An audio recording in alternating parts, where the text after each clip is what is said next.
Good evening and welcome to KMTV. I'm Louisa Britton. Your top stories tonight. Crash victim faces sex charges. Will Southern ever get back on track? Customers steaming in survey. And new balls please, Medway Tennis Centre to open. But first this evening, the man who died in a car crash over the weekend's been named as a former head teacher who is facing rape and sex abuse charges. 54-year-old Graham Priest died on Saturday night after crashing into the back of a parked lorry on the A249 near Sittingbourne. He died just days before he was going to stand trial for rape and historic sex offences involving women and girls. An inquest has heard how a man died after a homemade pram crashed into the curb on New Year's Day. 52-year-old Francis O'Sullivan was taking part in the annual Sutton Valence pram race when it tipped over and he and his two teammates crashed. The inquest today was told how he died at a London hospital after suffering from what's been described as a catastrophic head injury. A full inquest will take place in March. Theresa May said today that the UK would not be part of the single market when we leave the European Union. Paul Francis is our political editor with his thoughts on the historic speech. The first important announcement she made was that there is to be a vote in Parliament on whatever deal the government comes to. Now, that's been long called for by both sides of the argument, and that won't necessarily be an issue except if, when it comes to putting the deal forward before Parliament, MPs suddenly decide to vote against it, and then we're in uncharted waters. She also announced that she felt that the UK could develop trade agreements with the European Union member states, and that being a partial member of the single market was not really an option for the UK, and she wanted to see trade deals, separate trade deals agreed with other countries. On immigration, she made it clear that this was a non-negotiable position that the UK government would have.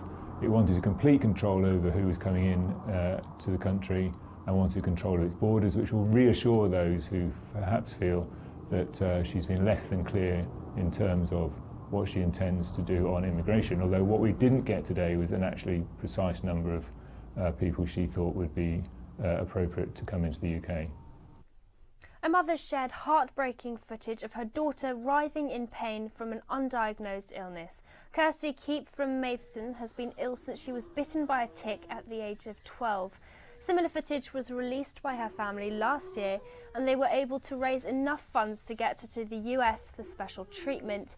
Kirsty's visa ran out though, and once back in the UK the symptoms returned. Her family are raising funds for more treatment in America on website GoFundMe. Southern Rail has recorded its lowest ever customer satisfaction score. The survey carried out by Which has prompted a campaign to get rail companies to improve their services and give commuters better value for money. Evangeline Dryden has more. A lack of trains is becoming an all too familiar sight for commuters across Kent and the south. But now, consumer satisfaction company Which are launching a campaign calling for rail companies to provide better services for their customers. They found that Southern and South Eastern scored the worst out of all rail services. Which's annual passenger survey has found that Southern Rail suffered its worst ever customer satisfaction score. This comes after the RMT and ASLEF have been for months striking, which has caused huge disruption for commuters. Results show that Southern received 1 star for punctuality, reliability, seat availability, frequency and value for money. Their highest mark was only 2 stars. In comparison, South Eastern was second from the bottom with 2 stars for most of its features. The campaign by Which is hoping to bring more reliable trains onto the UK's tracks. This is Evangeline Dryden for KMTV. A video has emerged of 2 men apparently breaking into a building site to film their own guided tour. This footage posted online shows them walk through the new Ashford College, which is still being built. The pair, who aren't identified in the video, even film as they walk on the roof and balance on scaffolding. A spokesperson for BAM Construction said they take any breach of the site's security very seriously. They added that construction sites are very dangerous places.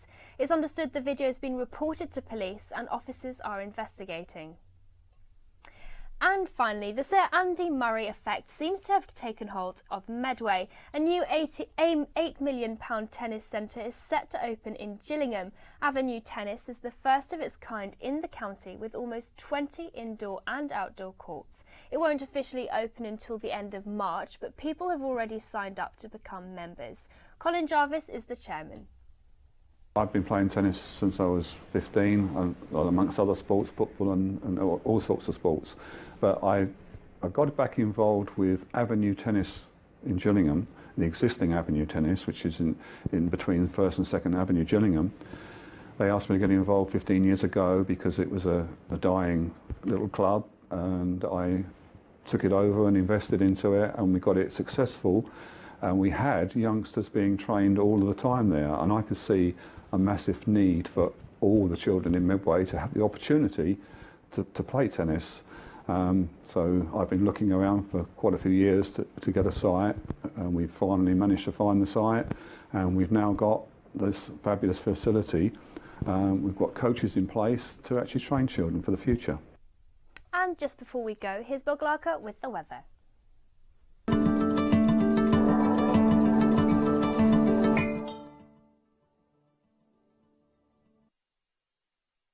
Tonight will be frosty with temperatures as low as -2 degrees.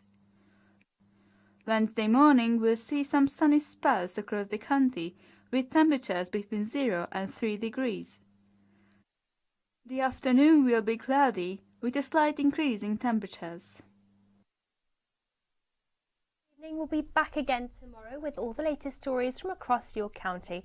In the meantime, don't forget you can always keep up to date by listening to KMFM or logging on to kentonline.co.uk. Have a wonderful evening. Good night.